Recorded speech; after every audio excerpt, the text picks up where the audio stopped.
कौन सी औलाद मां बाप को बुढ़ापे के समय दुख देती है।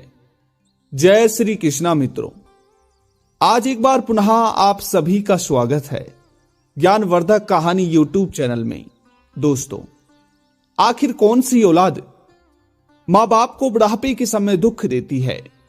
दोस्तों, आइए आज का हमारा यह प्रसंग बड़ा ही ज्ञानवर्धक है। मेरा आप सभी दोस्तों से, आप सभी दर्शकों से निवेदन है कि इस कहानी के साथ कहानी की समाप्ति तक बने रहे। श्रोताओं, कहते हैं कि बुढ़ापा मनुष्य के जीवन का एक कड़वा सच है। कहते हैं कि जिस प्रकार से मनुष्य के जन्म लेने से पहले ही उसकी मृत्यु निर्धारित होती है, तो ठीक उसी ही प्रकार जब मनुष्य इस धरती पर जन्म लेता है और जब बाल अवस्था में रहता है, तो ठीक उसी समय मनुष्य के बुढ़ापा आने की तिथि और बुढ़ापा तय हो जाता है। श्रोताओं, आज का हमारा यह प्रसंग बड़ा ही ज्ञानवर्धक है। दोस्तों, आज इस कहानी में हम जानेंगे कि आखिर कौन सी औलाद मां बाप को बुढ़ापे के समय दुख देती है। दोस्तों, मेरा आप सभी लोगों से निवेदन है कि इस कहानी के साथ कहानी की समाप्ति तक बने रहे, क्योंकि यह कहानी ज्ञानवर्धक होने के साथ साथ ही आप लोगों को बहुत ही प्रेरणाएं भी देने वाली है। दोस्तों, एक बार किसी गांव में मदन नाम का एक किसान रहा करता था। दोस्तों, मदन अपनी पत्नी सविता के साथ अपने घर में रहा करता था। वैसे मदन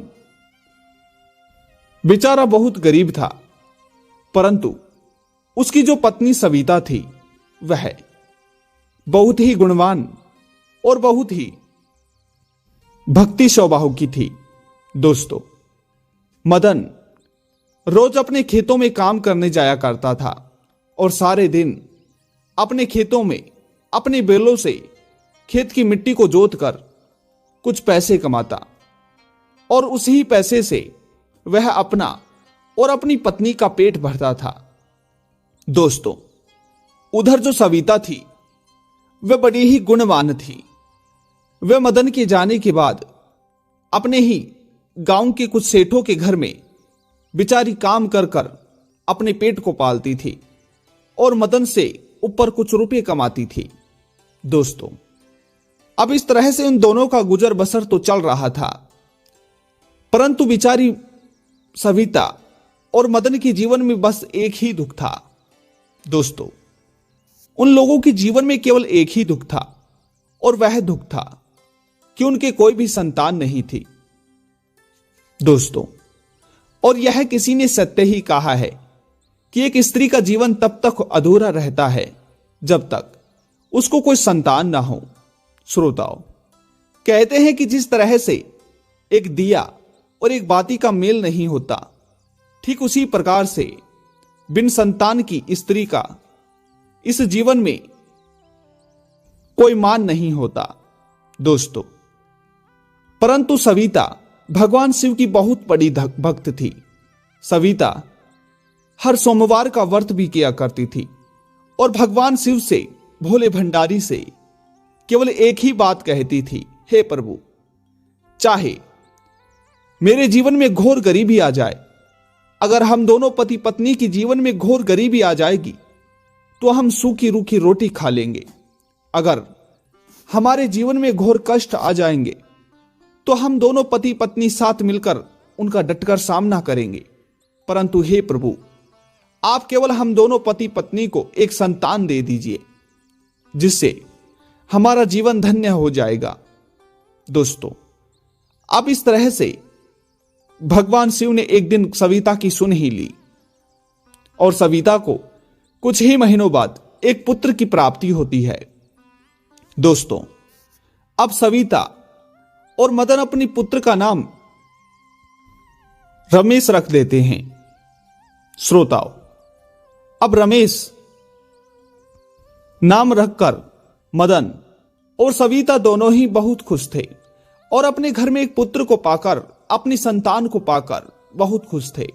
दोस्तों, अब सविता ने अपने गांव में, अपने शहर में सेठों के यहां काम करना भी छोड़ दिया था, क्योंकि वह अब सारा दिन अपने पुत्र रमेश के साथ रहा करती थी।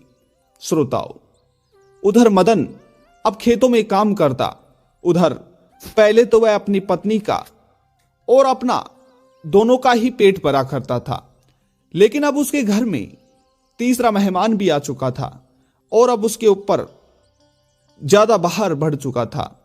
दोस्तों, अब इस तरीके से धीरे धीरे चलता रहा। उधर मदन और सविता धीरे धीरे वृद्ध होने को चले और उधर जो रमेश था, अब वह काफी समझदार हो चुका था और रमेश का दाखिला अब उसके पिता मदन ने एक गांव के सरकारी स्कूल में ही करवा दिया। दोस्तों, स्कूल में दाखिला कराने के बाद में रमेश रोज स्कूल जाया करता। उधर ही एक दिन की बात है, सवेरे सवेरे रमेश उठते ही तैयार हो जाता है स्कूल जाने के लिए और उधर सविता अपने पुत्र रमेश के लिए भोजन बना देती है और एक टिफिन में पैक कर देती है। दोस्तों, उधर मदन अपने पुत्र रमेश से कहता है, बेटा तुम जल्दी तैयार हो जाओ और मैं तुम्हें खेतों की तरफ जाते जाते छोड़ता हुआ जाऊंगा। दोस्तों, अब इस तरह से रमेश ने भोजन खा लिया और बचे हुए भोजन को एक टिफिन में पैक कर लिया और स्कूल की तरफ जाने लगा। दोस्तों, उधर मदन भी अपने बेटों को स्कूल में छोड़कर खेतों में बैलों से खेतों की जुताई करने के लिए चला जाता है। दोस्तों, रमेश तो अपनी स्कूल में चला जाता है और उधर मदन अपने खेत में जाकर बैलों से हल जोतने लगता है और एकदम से बैल आपस में झगड़ने लगते हैं। दोस्तों, जब बैल आपस में झगड़ पड़ते हैं तो दो बैलों की झगड़े अर्थात दो बैलों की लड़ाई को दूर करने के लिए, उनके झगड़े को दूर करने के लिए जब मदन एक डंडे से उनके सिर पर मारने लगता है तो वे दोनों बैल गुस्से से लाल होकर मदन को ही मारने लगते हैं। दोस्तों, अब बैलों के लंबे लंबे सींगों की वजह से मदन बहुत घायल हो जाता है। दोस्तों, उतने में ही सविता आ जाती है और सविता अपने गांव के एक दो लोगों को बुलाकर लाती है और जब आकर मदन की घायल हालत को देखती है तो सविता भी घबरा जाती है। दोस्तों, अब मदन को उठाकर सविता और गांव के कुछ लोग वैद्य जी के पास लेकर जाते हैं। जब वैद्य मदन की इस हालत को देखते हैं तो वैद्य जी भी उन्हें अपना जवाब दे देते हैं। दोस्तों, बैलों की द्वारा की गई गहरी चोट की वजह से अब मदन की मृत्यु हो चुकी थी। दोस्तों, मदन की मृत्यु के बाद सविता बिल्कुल अकेली पड़ चुकी थी। उधर जो रमेश था, अभी वह बच्चा था, वह नाबालिग था। अभी उसे इतनी समझ नहीं थी कि वह अपने पिता की मृत्यु के लिए दो आंसू तक दे सके। दोस्तों, अब बेचारी सविता अपने गांव के सेठों के यहां घर में काम कर कर कर अपने बेटे का पेट पालती, अपने बेटे को पालती पलोसती और अपने बेटे के भोजन के लिए 2 टाइम का खाना लाती। दोस्तों, अब इस तरह से चलता रहा। धीरे धीरे रमेश बड़ा होता गया और जब रमेश विवाह के योग्य हो जाता है, बिल्कुल पूरी तरह नवयुवक अर्थात शादी के लायक हो जाता है, तो सविता अपने पुत्र के लिए कोई अच्छे योग्य लड़की देखने लगती है। दोस्तों, अब बेचारी सविता तो पूरी तरह से वृद्ध हो चुकी थी, परंतु वह आसपास के गांवों की तरफ जाकर अपने पुत्र रमेश के लिए एक अच्छी सी लड़की देख लेती है, सुंदर सी लड़की देख लेती है। दोस्तों, और एक सुंदर सी लड़की देखकर सविता अपने पुत्र रमेश का विवाह करवा देती है। दोस्तों, अपने पुत्र का विवाह करवाने के बाद में वह सविता सोचती है कि अब मेरा काम पूरा हुआ, मैंने अपना फर्ज भी निभा दिया। एक मां और एक बाप का फर्ज होता है कि उनके पुत्र अर्थात पुत्री यानी कि जो संतान होती है, संतान के पैदा होते ही उन्हें पढ़ाना लिखाना, उसके बाद उन्हें जवान होने तक पालना और उसके बाद उनका विवाह करना एक माता पिता का इतना ही कर्तव्य होता है। और आज मैंने यह कर्तव्य पूरा किया। दोस्तों, अब इस तरह से घर के कामकाज की जिम्मेदारी सविता ने पूरी अपनी बहू को सौंप दी। उधर अब रमेश भी पढ़ाई पूरी करने के बाद में शहर में कुछ काम धंधा करने लगता है, एक ऑफिस में नौकरी करने लगता है। दोस्तों, अब सविता वृद्ध होने के कारण अपनी आंखों से भी नीलद हो जाती है, उसे कुछ दिखाई नहीं देता है और सविता अपने ही घर में एक कोने में खटिया बिछाकर बैठ जाती है। दोस्तों, अब सविता के घर का सारा काम उसकी बहू करने लगती है। दोस्तों, इस तरह से कुछ दिनों तक तो चलता रहा, परंतु अब सविता इतनी वृद्ध हो चुकी थी कि उसे रात्रि में तो दूर दिन में भी कुछ नहीं दिखता था। दोस्तों, अब सविता के पैरों में इतनी आसक्त नहीं थी कि वे कुछ कदम चल भी सके। दोस्तों, इस तरह से जब सविता की बहू कुछ नहीं थी तो उसने अपनी सासू मां की खूब सेवा की, परंतु जैसे जैसे कुछ दिन बीत गए तो सविता जब रात्रि में सोती रहती थी और जब उसे प्यास लगती थी और जब प्यास के मारे वह अपनी बहू को आवाज लगाती थी तो उसकी बहू उसे आकर पानी पिलाया करती थी। लेकिन दोस्तों, इस तरह कुछ दिन चलता रहा। कुछ दिनों के बाद तो अब सविता की बहू भी सविता से पूरी तरह तंग आ चुकी थी। दोस्तों, अब जब सविता अपनी बहू को पानी के लिए आवाज लगाती है तो सविता की बहू सविता की आवाज को सुनकर तंग होकर अपनी कानों में उंगली डालकर सो जाती है। दोस्तों, इस तरह से चलता रहा।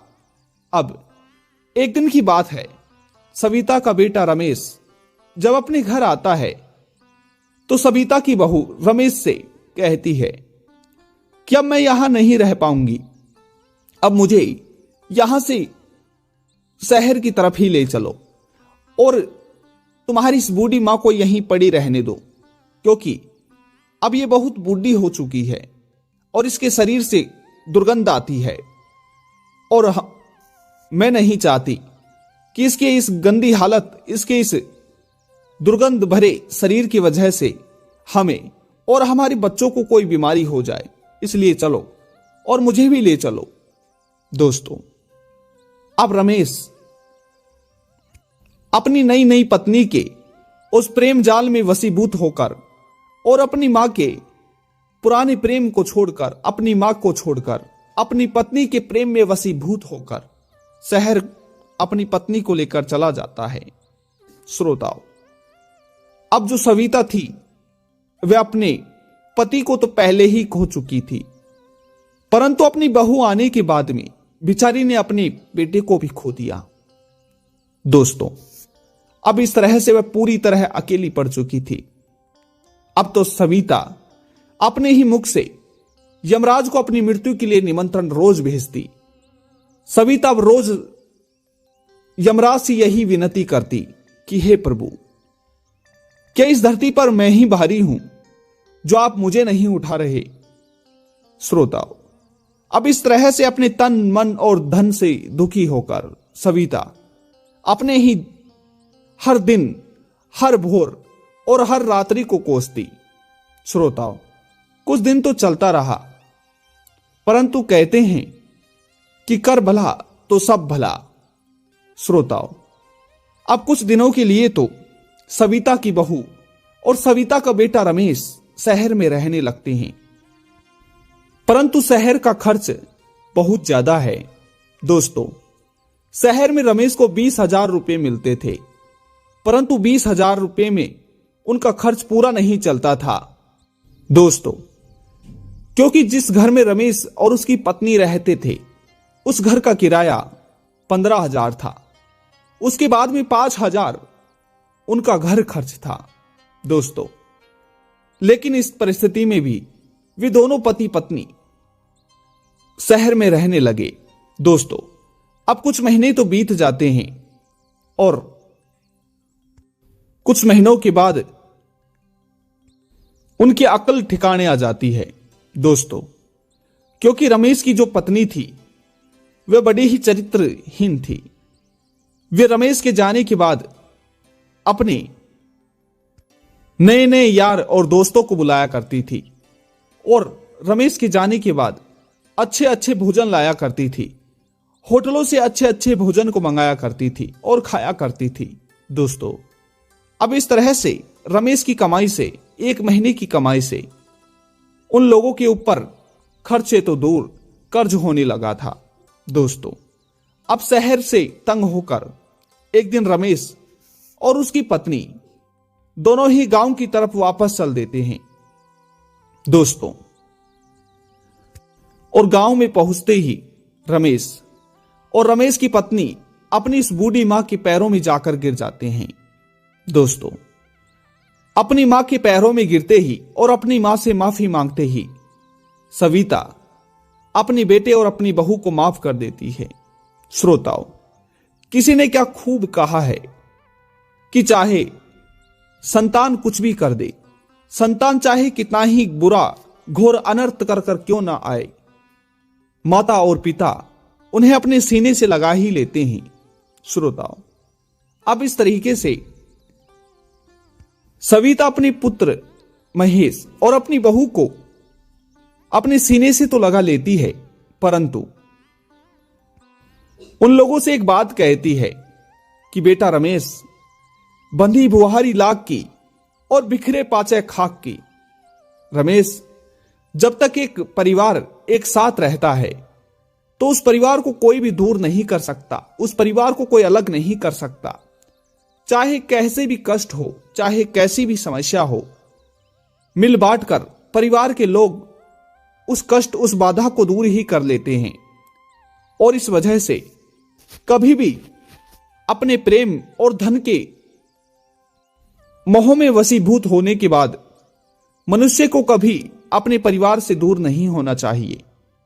श्रोताओं, अब आइए जानते हैं कि ऐसी कौन सी औलाद होती है जो बुढ़ापे के समय अपने मां बाप को दुख देती है। दोस्तों,